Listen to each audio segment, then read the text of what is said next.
So there was this word that was going around last year, and I've heard it a couple times here and there. Baffled. I'm baffled by that. You're baffling. This is baffling. I'm baffled. So I say here, baffled and upset over an opinion that another person finds perfectly logical? Next move, if you're so inclined, would be good. I should learn more about the subject so that I better understand other perspectives. And bad. That person is stupid, uneducated, evil, delusional, or unaware. So, if you feel like you're talking to somebody and their opinion is completely crazy, it might be. It might be. But there's also a pretty solid chance, higher than 50%, that if they can eloquently explain themselves, if they can give you references, if they can give you sources, well, it's not as crazy as you think. You just have to do some reading. Get out of your echo chamber a little bit, as I've said many times during this video, and actually take the time to look into this other ideology, this other philosophy, or this whatever other side of this topic that is baffling you. Take another look. If you're baffled and upset over an opinion that another person finds perfectly logical, the good way to go is to learn more about the subject, and so that way you can actually better understand. Now, you may not agree. You may have to agree to disagree, which happens, as you know, quite often on the internet and elsewhere. But at least you'll be a little bit more informed. You won't be just looking at it as, oh, that person's stupid or delusional. That's the bad way to go. So you disagree with somebody, and the first thing you think is they're an idiot, they're stupid, delusional, uneducated, evil, or just unaware. And again, they may be. It may be evident in the behavior they have.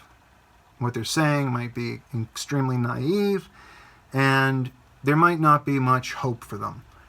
But I say, if you're really baffled, you're talking to somebody that went to college, not to say that, the modern institution of academia, of institutions, the modern religion of academia as an institution, experts aren't always right?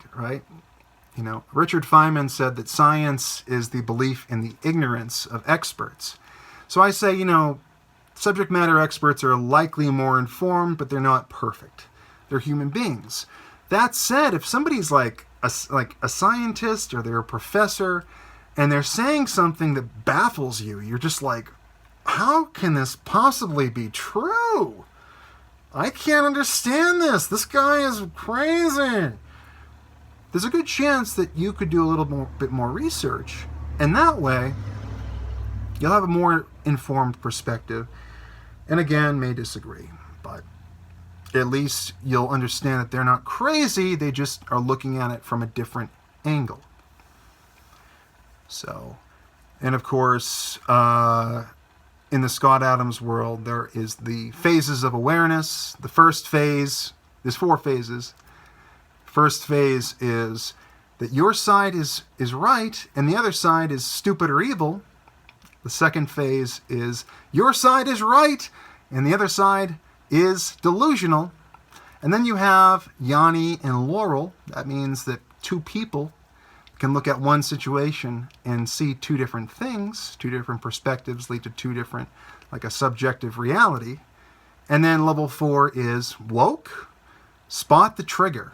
So I think Scott talked about this in a video last year. It's out there somewhere, Summer of Love, something like that, from 2018. But, spotting the trigger is like figuring out what actually gets people from different sides of a discussion triggered, what actually creates a sort of emotional appeal in them, and what triggers them to be angry or sad or to change their position, to change their decision. Like, what is the X factor that makes them have that opinion in the first place? So once you step back and realize that everybody looks at things in a different way, you can start to spot, oh, this is the specific thing that Jeff Tidwell, will be triggered by. You know, if you attack free speech, for instance, or freedom of association, Jeff Tidwell will be triggered by that. There's a trigger that'll get him emotionally involved and make him want to fight for the human right of free speech. If you threaten it, that's one trigger. So, as I say, I hope you enjoyed the video. Thank you very much for watching. Now, always remember, everything I said tonight might be wrong.